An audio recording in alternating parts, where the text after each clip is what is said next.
Hey everybody, Greg Hamby here, your favorite lender. Today, coming to you with the Texas Real Estate Roadshow, and I've got Claudia Gilbert with me, an amazing local realtor here in Katy.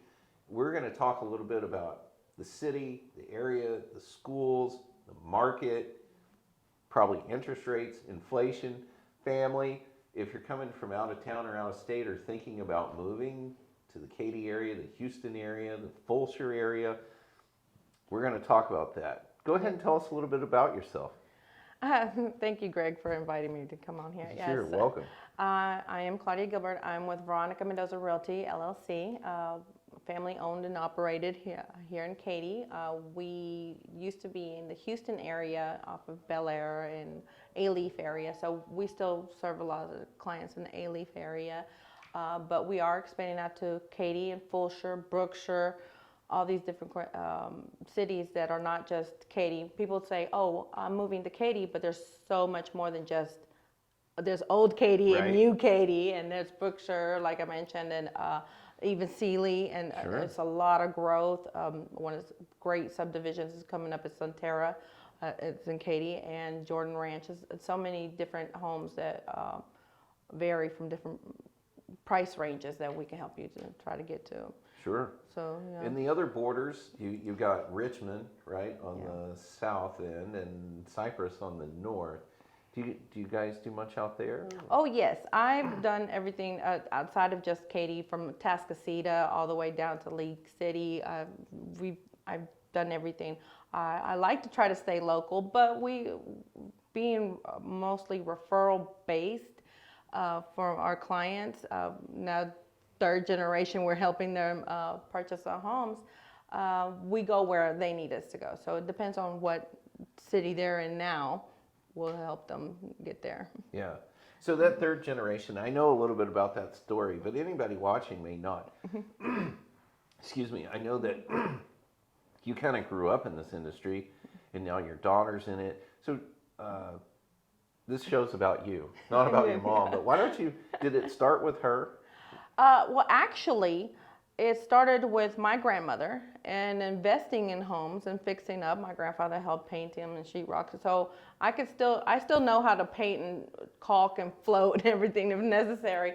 But my mother took an interest in the real estate side, and she took on and got her brokerage. I was there when she was studying for a real estate exam and everything. So it piqued an interest because it was, at that time I thought, oh, I could have my own off days. I can have things like that. Now I know there are no off days. Right.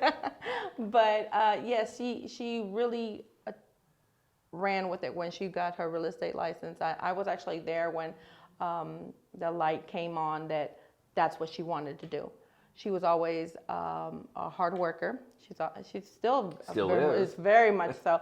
And so she would work 2 to 3 jobs, and when she saw that she could help more people and grow communities within our community, she really latched on and instilled in us the work ethic.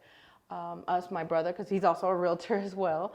And your daughter now too, right? Yes, now. And so we passed that along, and the legacy of the hard work and good work ethic, and more than anything, just the honesty and the persistence to be able to help clients out. So yeah, she's Andrea Gilbert, my daughter. She's a new realtor. She's been a real estate agent now, licensed for a year.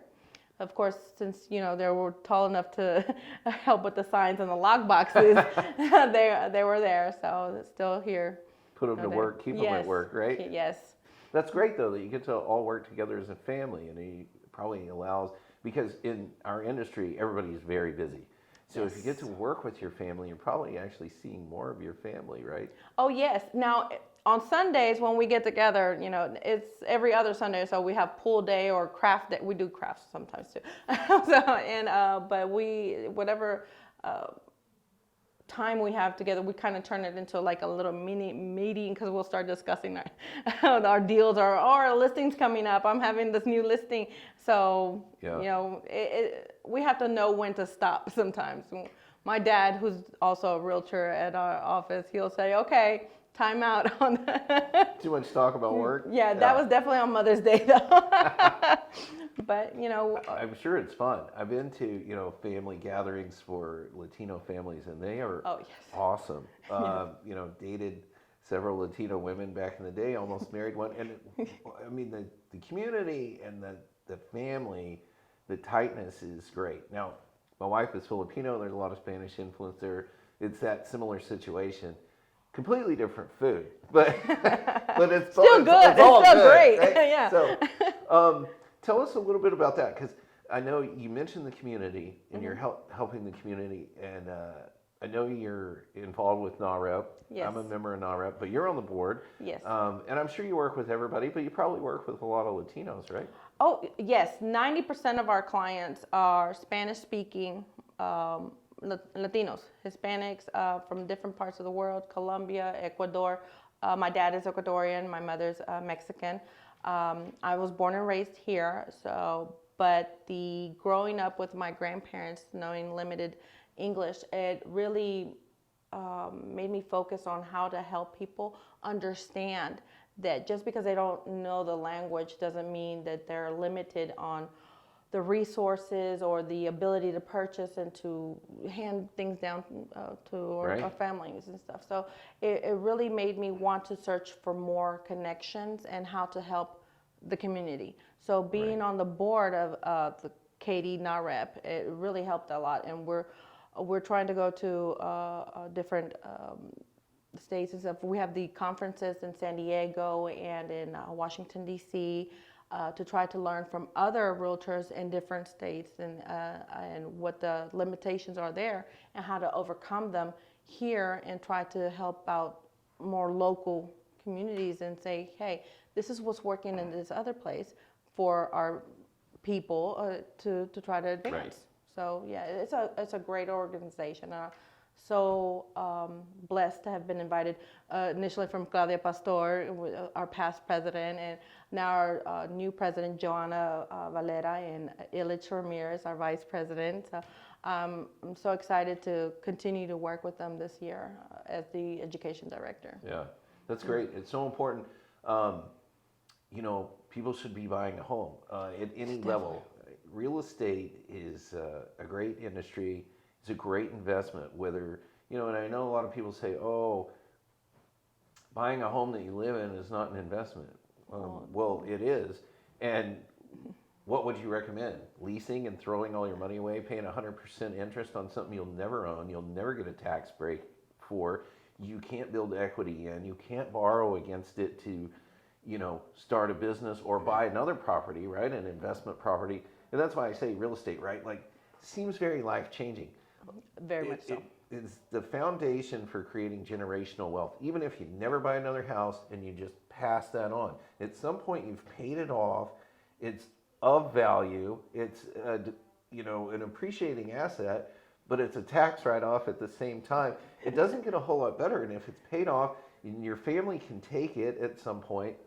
There's never free, right? But there's no mortgage, right? So you're still going to be responsible for the homeowners, the taxes, potentially the homeowners association dues. But the alternative to renting, it's crazy. And then on the other end, right, like if you're owning rental properties or an Airbnb, you can take it to commercial, right? Some of the wealthiest people, right? Our former president, Donald Trump, became a billionaire out of commercial real estate, right? Yes. So the guy that owns the Rockets, I believe, started in commercial real estate or with hotels and casinos. That is real estate, right? Yes, it is. I want to talk about the changing market, how you see. Recently, I have not done an I-10 loan in a while, right? And it was shocking. I looked into it because I was asked about it yesterday. So I'm like, okay, I haven't done an I-10 loan in probably 4 or 5 months. I've never done a ton of them. Last time I checked, it was 10% down, 650 credit score. The interest rates were like, I don't know, high 5/8 or somewhere in there. When I started investigating yesterday, the first 3 people I called said, we don't do those anymore. And I'm like, since when? Well, in the last month. And I'm like, why? The default rate in there is the lowest. The lowest of any kind of loan. Because Latino people, Hispanic people, whatever, I'm just using words, right? they pay their bills. You They guys, pay. and I respect that. And they will pay a house note no matter what, no matter how they come up with that money. Why would they eliminate it? And the some that have kept it, now the credit score requirement's the same, but they've dropped it from putting 10% down to 20% down. And a lot of the lenders are really disappointed, right? They're hoping that this loan will come back. They're hoping that it will go back to 85 or 90% loan to value with putting 10 or 15% down, because 20% is a lot of money, It's hard because And the rate is now like 8.25, 8.75. it'd be great if I could find it still at 8.75 really, because a lot of them are doing at least 9-10% Well, I interest found rate. it. Oh, well, So good. let me know, So I have because a I did list. my shopping for you, and this morning I got a hold of them. 650 credit score, 20% down, 8.75. And when I tell you, we have a list of I-10 clients just waiting to get all the ingredients at the right time, Right. to get the everything at the right temperature, Yeah. so we can get everything right, because we have a lot of I-10 clients. They have money, and to look at Yeah, they have people, money, generally. you like, oh, the beat up truck or anything. I'm like, I drive an older truck, and I don't know if it's grandfather instilled or anything, but there's no reason for me to have to buy a brand new vehicle that's just Right. it's You're going to go. get flat tires when you drive around all the new builds anyway. And that's exactly what happens. I got tired of my car. I used to have last time I bought a brand new car off the lot was back in 2008. Never do it again in my life. You get it scratched up, you get it messed up, and you're just crying there. I went through a car wash and got a long scratch. Never again. So I'm happy with my truck, and a lot of Latinos are happy with theirs as well, because they know that they don't have to put in a lot of money, and they have money in mattresses under floor, or they don't have it in the bank, Yeah. but they have it. And so if we can get more I-10 loans that could say, hey, we understand that you have the money and you want to pay. I mean, Yeah. you're going to pay where you live. And a lot of Latinos don't understand. You buy that first house, you buy another one, and you reinvest Yes. over and over again. And as our equity lately has been going up so much, you can borrow against that. Exactly. You should be able to get a better interest rate at that point. Pull the money out, put it down on another home, right? Yes. We even have DCSR loans, right? So again, that generally requires 20% down, but then you're not even looking at that person's income, right? Yeah. If that property if you're buying a home that was already rented out, okay, then you can, or it was an Airbnb and you've got 12 months of financials on it, that qualifies it. They're not even going to look at your income, right? So a brilliant idea, right? Now, if you're going to buy a beach house in Galveston and put 20% down, it's going to be a bigger chunk of change, right? Yes. But it's making money. Those Airbnbs down there, well, if it's got a mortgage, it's going to be less. But I just looked at one, right? And it was in the 500 plus, right? Older lady that has it. It's been an Airbnb for a while. She wants to sell it. I can't blame her, right? She's going to make several $100,000 on it. $96,000 net last year with no mortgage. Yeah, that's wonderful. Book solid, right? It's book solid now through the end of the year. I'm like, why are you selling that? But anyway. Yeah, it's amazing how we've been able to find other uses for real estate besides just living in the home and just leasing out for Right. long-term clients. Everyone wants to have that long-term client, but there's so many other ways. My daughter, the new realtor, she was just mentioning that people are leasing out their backyards for dogs now. Seriously? Seriously. Like last year, the year before, I heard about the leasing out the pools for short-term rentals for the pools, for the pool parties and stuff like that. I'm just like, okay, great. Okay. But I'm like, I don't have a pool, but I'm really seriously considering sprucing out my backyard some. For parties? For dog parties and stuff like that. I let them go back there. Honestly, I hadn't even heard about the pool party thing. Really? No, well, I don't have a pool because my mother has a pool, so. And none of her kids want to purchase a pool because she has the pool party thing. Right.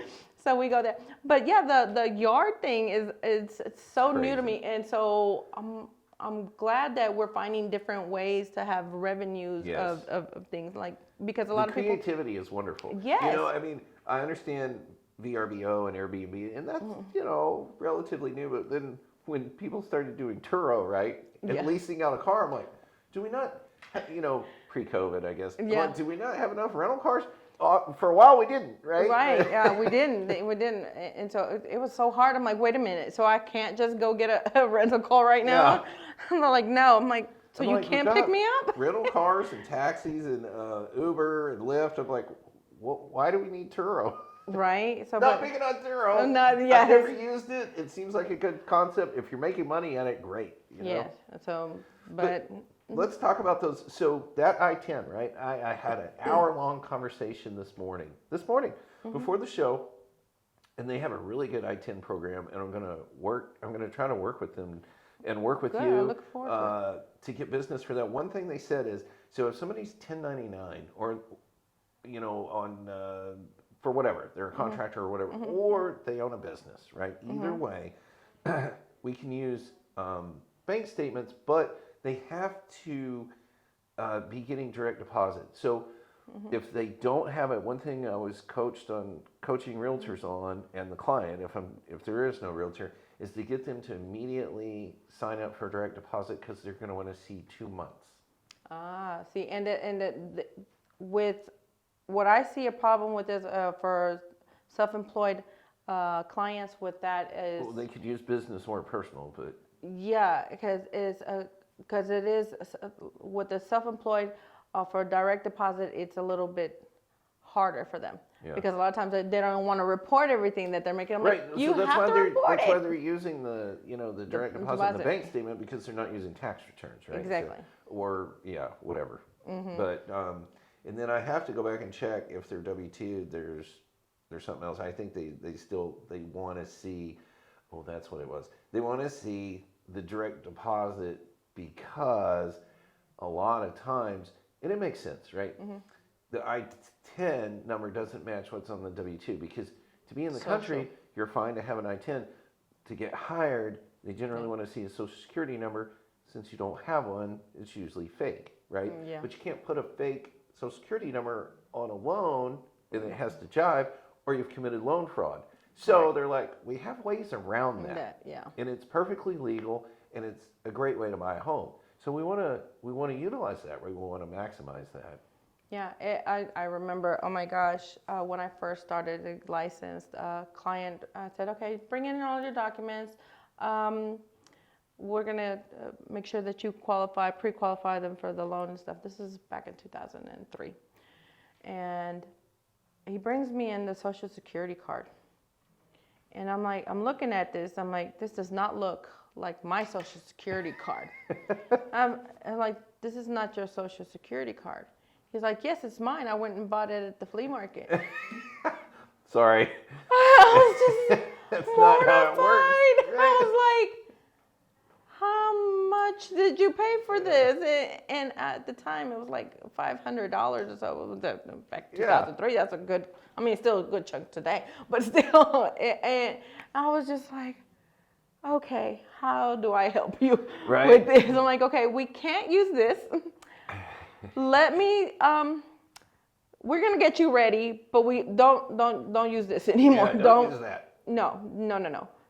Just no. Yeah. And so I'm just like, I was mortified. I didn't know, and I spoke to my mother about it and everything. She's like, no, it has to do an I-10 and how to do all that. So I, when I first started out, I didn't understand the different ways of whether it was social or I-10. I grew up here. I was born here. Right. Everyone had a social. I didn't understand. Yeah. And I'm like, there was a language barrier with my grandparents, but I didn't understand what all they had to go through. And I remember my grandmother studying for her citizenship test, and she was so upset at me. How do you not know what the 15th president was? I'm like, why would I know that, right? I didn't know I needed to know that. She's like, what if the police stop you and ask? I'm like, well, I think I'll be more worried about saying my ABCs backwards than the 15th president. Walking my straight line. Right? Yes, exactly. So I was just, it was new to me, and I learned a lot, and how it's so hard for people who have I-10s and DACA recipients and everything. And now I'm not a professional on it as far as how to get your documents in order with the government and that, but I can help you with the right person for the loan. Yeah. I'm like, and how to do it legally. Yes. I'm like, please don't do that. And if we have the opportunity to say anything beforehand, because it's sometimes the things that have happened over the years before they get to us that can be a roadblock. And I didn't know this, right? One of the lenders told me, hey, one thing you really got to watch out for is when you pull their credit, like, we're going to limit them to how many different Social Security numbers show up. And I was like, what? And they were like, yeah, if they have more than 3 or 4, we're probably not going to want to do the loan. And I was like, more than 3 or 4? Like, if you have one fake one, why not stick with it, right? This one works. But that makes sense. When I was first growing up, I thought you had one social, you stuck with it, and that was it. Yeah. Don't mess up your social. Don't mess up your credit, And one thing I would tell, especially my daughters, I'm like, so they can understand from when they were younger what credit was. I'm like, that's your word. If you break your word, you've broken your trust, and it's hard to get it back. Yeah. So it's the same thing with credit. You break your word, it's hard to restore your credit. It comes around, Yeah. 7 years if they charge off and go away. Well, not if you keep doing the same thing. Resold, or they keep getting resold, right, to collectors. Well, yeah, and then when you touched on the, you don't know what they did before they came to you to try to get everything ready. I mean, I'm patient. One of my things on the business card is I'm not a part-time realtor or full-time realtor. I'm a lifetime realtor because I've been doing it my whole life. Yeah. This is my livelihood. I don't ever plan on changing careers. You just never know, but I don't. And I've worked with clients for years, from the beginning to end, from the first time they applied to closing. My longest closing right now is 3.5 years. Wow. With one client and helping them, because there was changes. Because one thing, the quinceañeras tend to get in the way. Right. It's a lot of money. That's a lot of money, and it's important to my clients. Hey, my daughter's quinceañera is coming up soon. We're gonna have to put it on pause and revisit it, and we respect that. I can I'm see like, that. and I understand how important that is. I had my own quinceañera. Unfortunately, it didn't work out for my daughters and stuff, but we got them to understand a little bit more of we're more Americanized, of where I got them cars instead. Yeah. I instilled them good credit and the importance of purchasing and stuff. So yeah, I didn't give you the coming of age party, but I gave you the coming of age tools. Right. So You gave somebody a car, and you mentioned Americanized. To me, that is a traditional symbol of freedom, right? Yes. Here's your car. Well, and if you go through the teenage years, you hardly see your child again after you hand the keys over. You're like, oh, they come home to sleep and eat and they're gone. I mean. They're there because your food is missing. Right. I was like, wait a minute. You don't even see them.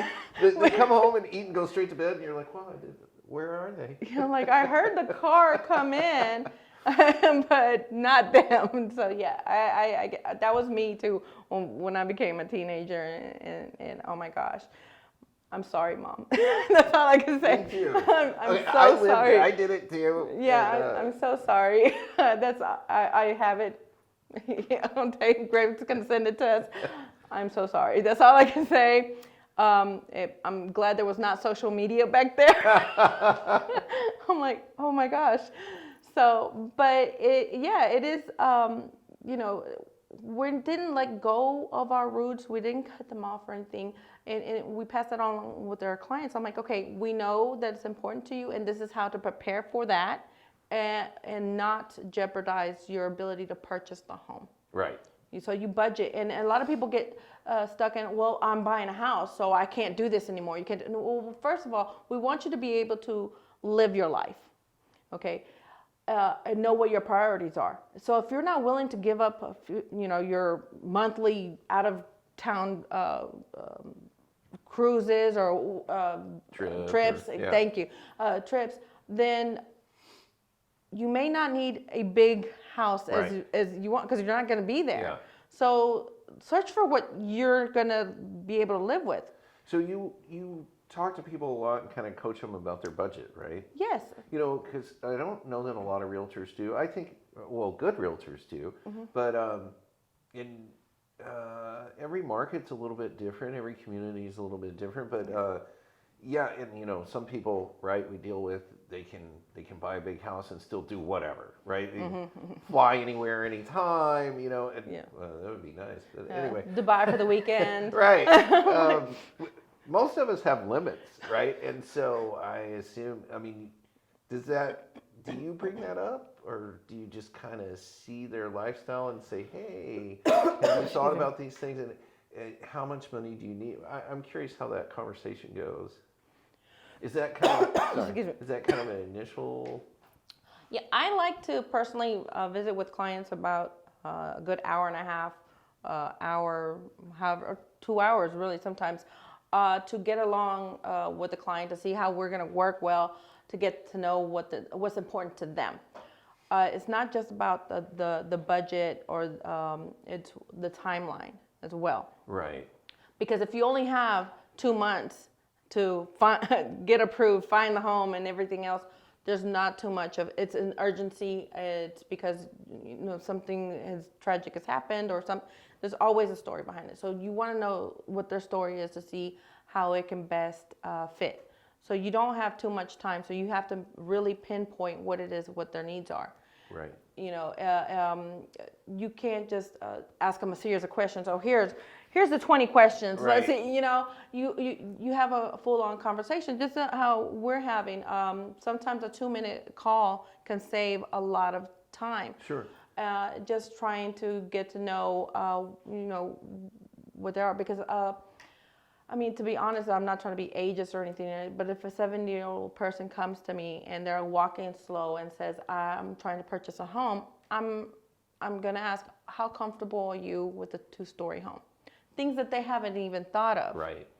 Because, and that comes to mind because of my own grandmother, and she's 76 now, and so some things have become more important than others. Sure. And so it all depends on where they are in life. And if they're 40-something years old, are your parents going to come live with you? What age are your children in? But without actually just going down the list or right. being, Yeah. And it comes out, right? And yes. Everybody has their priorities. Some people want to live over here because of a friend or a family member, but I see, and you probably do too, often school districts seem really important. Also has a big impact on the value and future value and how quickly you can resell your home, right? It does. Now, a lot of times when they're concerned, oh, well, this is not in a very good school district, I do bring up to them, there are charter schools. There's also online schooling. I bring up the fact homeschool. Yeah, exactly. My daughters, they all three had different educational plans. Right. And different ways. My oldest went to brick and mortar school. She graduated high school and everything. My second one and my youngest all went online school, homeschool and online. My second daughter thrived online. She still takes online courses now. Even though she's a realtor, she's still pursuing her college degree, and she's wanting to continue that through online. So it's something that a lot of people don't think of. Now we know a little bit more about online school, and it's really not as bad as they thought it was. Right. And it's a little bit more convenient because you don't have to pack all of these lunches. You don't have to have all these uniforms and everything. It's just a little bit better. So if you could tell people that, yes, there's a box, but you can think out of that box. You don't have to fit into that. I'm like, you make school the best environment for your child as far as learning. Yeah. Okay, because the days of churning out robots and following the instructions of this is what you need to do, you need to turn in this project in such and such time, or all the mothers know this. Mom, I have to bring in 24 cupcakes for tomorrow morning. What? Yeah, been there. Yes. Yeah. Or anything, right? My son comes up to me a lot of times 10:30 at night. I'm already feel like I should have been in bed, right? I'm wiped out, and he's like, Dad, I need 2 poster boards to take to school tomorrow. And I'm like, I mean, this is usually like Sunday night, right? Yeah, I'm like, you're like, what have we been doing the last 2.5 days? Like, you're like, oh yeah, I'm like, you know, he's like, we'll go to Hobby Lobby. I'm like, they're it's not open. closed. And then, you know, we'll go to HEB. Okay, we go there. They don't have what you need. Yeah. But Dad, we can go to Walmart. I'm like, dude, yes, we can. Why did you not tell me this yesterday? You know, and no, I totally get it. yes, we've all been there. But it's just thinking outside the box that people don't know. And as a realtor, it's like you have to try to see and project what the problem might be and try to present it in a certain way for them to learn more about it. Right, and think about it. You know, they weren't going to think about it. You're coaching them, guiding them, educating them all at the same time, right? Yeah, because we know what the school zones are and everything before we even go see the house. Don't be in the house already saying, well, you know, your kid could go online school. Because it comes off as you're trying to push that particular house on them. And me personally, I'm very patient in understanding that it is not my home. You don't like the house, it's not. Me either. I don't like it. You're the one that's got to live there, right? Yeah, I'm like, you know, for me, I've seen 100 homes sometimes in the same week. Right. so it's not about me. It's not going to offend me if you don't like the home. At the end of the day, it's your home that we're purchasing. It's not just a property, but you do have to think of the resale factor. You know, people are like, oh no, but this is going to be my last home. I'm like, I understand that is true. The average person lives in their home 5 to 7 years, though. Yeah. You know, it's statistically speaking, that's usually what it is. So let's talk about trends. I know you have to be under a rock or in a coma, right, to not seen what's gone on in the last year and a half in home prices, what's going on, you know, the last couple of months with interest rates, but you know, and inflation and everything's getting more expensive now. People still need to buy homes. They still have to have places to live. There's still going to be, so we're kind of going to talk about 2 things here. If you think about people locally, right, either moving up, down, or going from renting, say, first-time home buying to getting a home, which you should, right? No matter what the market's like or the interest rates, it's better than paying 100% in rent and not getting anywhere, right? But let's look at that. And do you think people's expectations, do you think they have realistic expectations when they start first looking for a home? I haven't found that many that have the realistic expectations. No, there are some. A lot of people who know more or have actually less, like they think they know more, have less realistic expectations of people that don't know anything really about home purchasing. That's pretty much what I've found to be true. But when I put it to them in a certain way, first-time home buyers kind of situation is, you're paying somebody's mortgage. You're right. It's better to pay your own. Pay your own, right? Just, you know, I don't like to pay people's, well, I pay my daughter's gas. Right. Some of them, not all. I love you. But you don't want to just keep paying on someone else's gains, really. Invest in yourself first. Always invest in yourself first. And so that you'll be able to pass that on either to your own family members or to your future self. Right. You know? Someday you'll pay that house off. Even if nobody else benefits from it, you do. Exactly, because prices are going up. Everyone's still like, oh, I'm going to wait for the prices and the interest rate to go down. If you are able to purchase now, purchase now.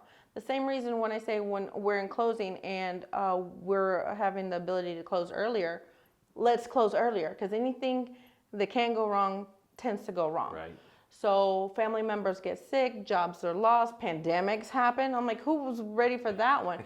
I was like, oh, everything's going great, good flow, shut down. I'm like, but I loved it. Oh, I'm an essential. I don't know about you, but I'm an essential. Yes, I'm driving on this freeway by myself. I'm Yeah. an essential. It's the only good thing, right? Right, yes. There's no traffic in Houston, No, Texas. I was upset that I couldn't get cups of coffee though.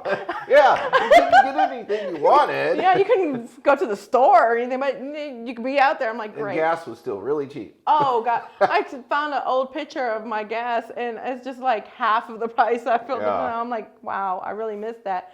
But it just goes to show that if you can purchase now, it's always going to be the right answer of now. Yeah. We can try to predict what's going to happen, the interest rates, the inventory, and we could try to do. I think they were trying to do a new inventory thing, presidential wise. But it's just, yeah, you could. It's a song. I'm like, yeah, you can plan a pretty picnic, but you can't predict the weather. Right. Yeah, you can't really change the weather or anything. This is what you can try to do. And so, when you can, you try to get as many ducks in a row as possible and see. Yeah. You come talk to a realtor, your lender, hey, and a lot of people are like, well, who do I talk to first? I was like, if you have a good lender, they're going to tell you to come to a good realtor. If you have a good realtor, we're going to tell you to go to a good lender. You know, we can't say, oh, you have to use this lender, or you can't say you have to use this realtor, but we will tell you to get everything in a row for yourself. And each lender and each realtor, you have to work well. Yeah. I love my realtors, and you know, it's. I love my lenders. Thank you. Most of my business comes from realtors, which is funny. I guess because most people know a realtor, right? Somehow they have a friend or a family member that's my a realtor. sister's boyfriend's cousin. Yeah, but you know what's crazy is ideally they would start with somebody like me to see if they even qualify, and then for how much. It doesn't bother me that they start with realtors, but 99% of everybody does. I guess they don't know what else to do, probably. Well, right? And there's nothing wrong with that. And I guess the reason is because I talk to clients and I bring them in, I kind of vet them. I said, here's a list of documents you should bring in before you even go check your credit. Because if I'm looking on here, you have negative 1,500 this month. And last month you had overdraft. Let's get this first. Straightened out. Yeah. Your credit's not that bad, but you're paying. Yeah. So let's deal with the one thing at a time first. When we ask for 2 months of bank statements, that's not going to fly. Yeah, they're like, okay, do you know that this is what's going on? Because a lot of times the client thinks, oh, I'm ready to apply. I have good credit. Yeah, but your debt to income plays a big role in it. So before you even start applying, I could look at this and say, hey, this is what's going on. Let's avoid this, because like I mentioned, you want to try to avoid the pitfalls before anything. You know what's ahead. You can try to plan for it. Sure. The best that you can. And then I'll say, okay, if it's an I-10 a client, or if it's a VA or anything, we'll see what lender works best. And still trying to get over. Excuse me.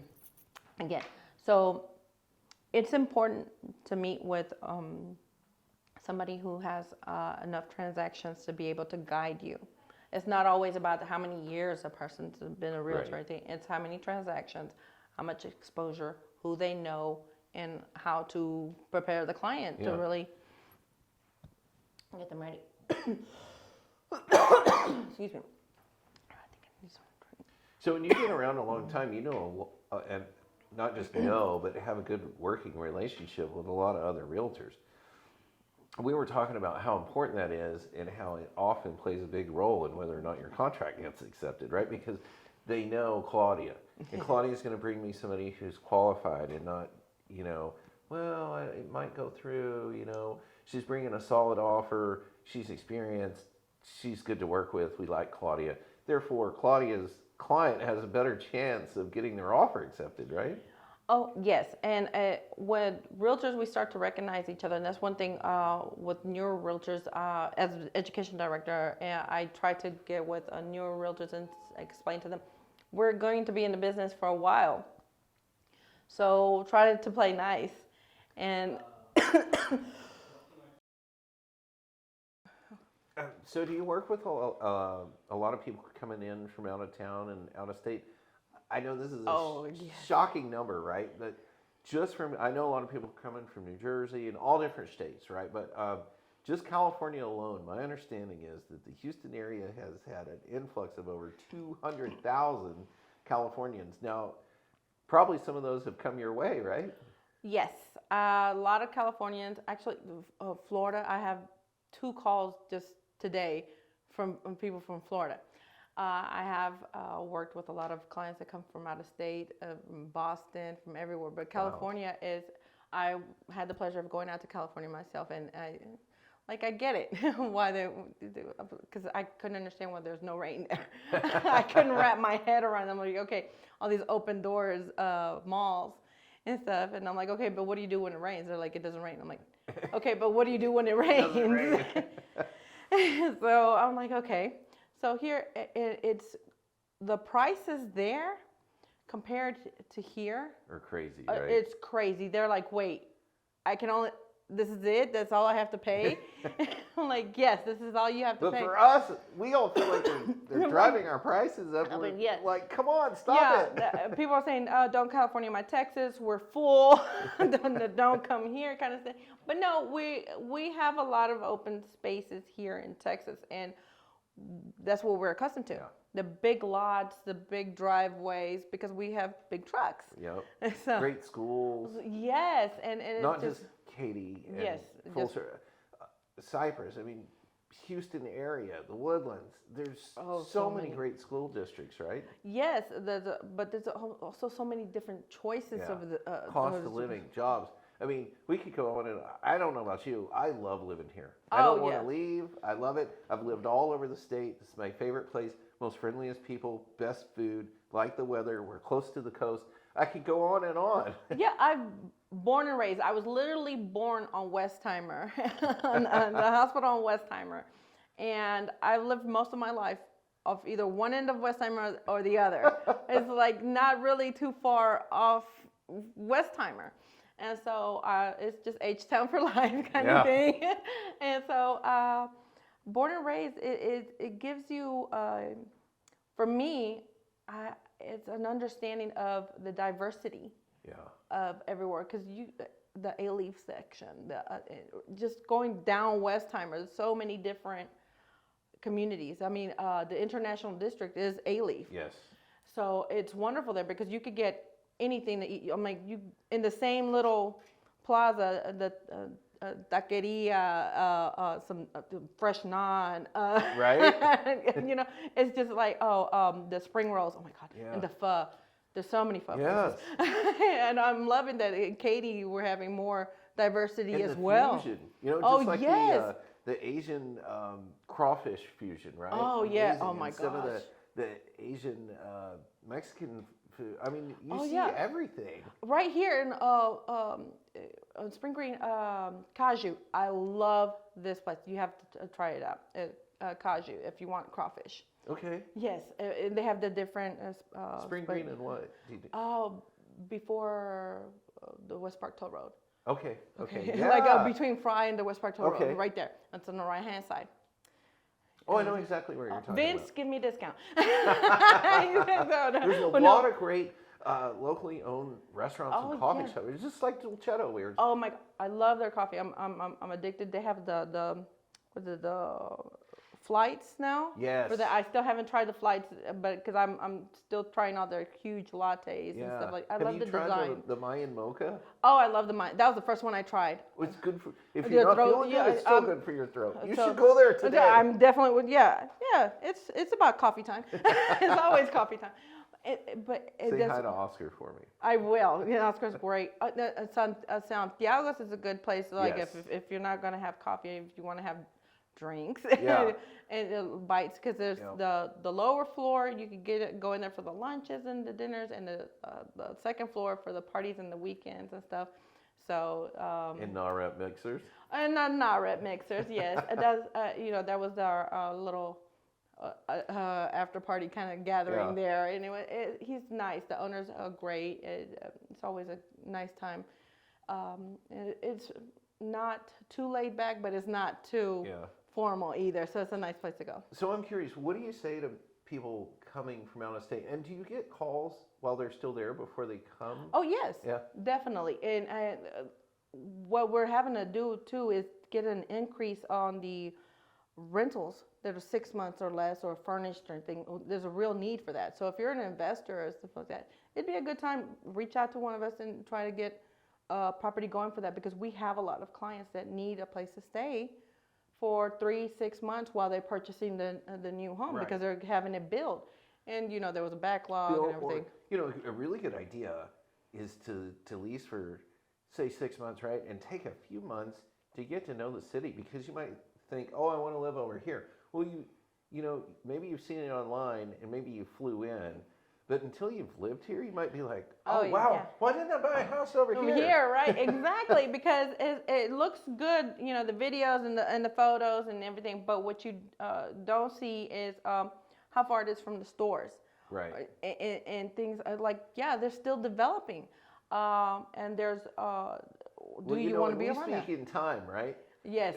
Not miles. Yes. So, how far is your house from the office? It's That's not about 10 15 miles. minutes. It's It's 45 minutes to an hour. I was like, well, what time is it? Yeah, it also depends on what time Right? it is. Exactly. Because people are like, my office is on the Katy Freeway. I'd like to move to Katy. Okay, but how long do you want to take to get to work? Right. Because yes, you could live in Katy and still be 45 minutes or 15 minutes, depending on Yes. on the time of day, to get there. So Katy's a big area. Richmond's a big area. It is big areas, but depending on the roads and where you want it to be, is the Makes a big difference. Makes a big difference. I don't want to discourage anyone. I love it here. I can't say enough. There's a lot more flexibility, work from home, flex hours, but a running joke that's kind of true is the best thing about Houston is it's only an hour away from Houston, right? So. Yeah, exactly. It really is. I think we are about an hour away now from where we are now. But it's there's so many places to stop and eat, and I think we're still one of the top in the nation for the restaurants. Yes, as we far are. as Houston is, Yeah. and then Katy is not falling far behind. No. The food trucks. Oh my Yes. gosh! Did you see that there's a new food truck, Clutch City? Yes. Yes. Right over off I-10. And Fort Bend? Katy Fort Bend. Bend, Yes. yeah. Oh, and for the people from California, we have a In-N-Out. Yes. We have an In-N-Out right there. Fort Bend and I-10. Yeah. Yes, but just so you know, there's a Whataburger. It's just a little bit past that. I'm not an In-N-Out fan. I'm sorry. Shout out to JLB if you've ever eaten at Joy Love Burger. No, and it's on my list to go to. More and more of them. Yes, it's right down the street. I'm gonna try that one. There's one in Cane Island, Huge. close to Cane Island. Yes. Huge burgers, thick patties, great. The French fries are fresh cut. Let me tell you, that's the thing about Texas. We love our beef. Yes. We're the steaks and everything. We're gonna, we have everything. No offense if you're vegan. Yes. You're gonna find a great place with good, delicious seasonings. So. Oh, and there's a pollo, Project Pollo. Apparently, that's I think that's vegan. I'm not sure, but we have to check it out. But it's alternative. Yeah. So You're making me hungry. Right? I'm like, I think that's why we're gonna have to wrap up and go eat. Right? Yeah. But seriously, we are a little short on time. Uh-huh. If anybody, hopefully they're interested in working with you. Claudia is amazing. She's good at what she does. She's very friendly, communicates well, not gonna let you down. You're gonna be more than impressed. How would they go about reaching you? Best bet to just call me on my cell. We could probably post it on there. But go ahead and tell me. My number is 713-289-0263. My office number is 281-530-0111. You can send me a text. Yes, Veronica Mendoza Realty, LLC. You can Google us, and the website is there. And you can find me online on Facebook as well. We'll send you the links on that one. But if you go to the Houston Association of Realtors website, just go har.com/Claudia. I'm the only one there. That's awesome. The only one. And I know like 5 Claudias, right? And they're all in real estate. And, the thing is, when you've been in real estate as long as I have, and the real estate license, My daughter's like, why do you have a 0 in front of your real estate license number? Like, oh, okay, great. Like that joke of, you're so old, your social security number is 1. Is one, yeah. Yeah, kind of like that. So, har.com/Claudia, and most of my contact information will be there. That's awesome. That's another wrap for Texas Real Estate Roadshow. Y'all have a great day. Great. Thank you so much.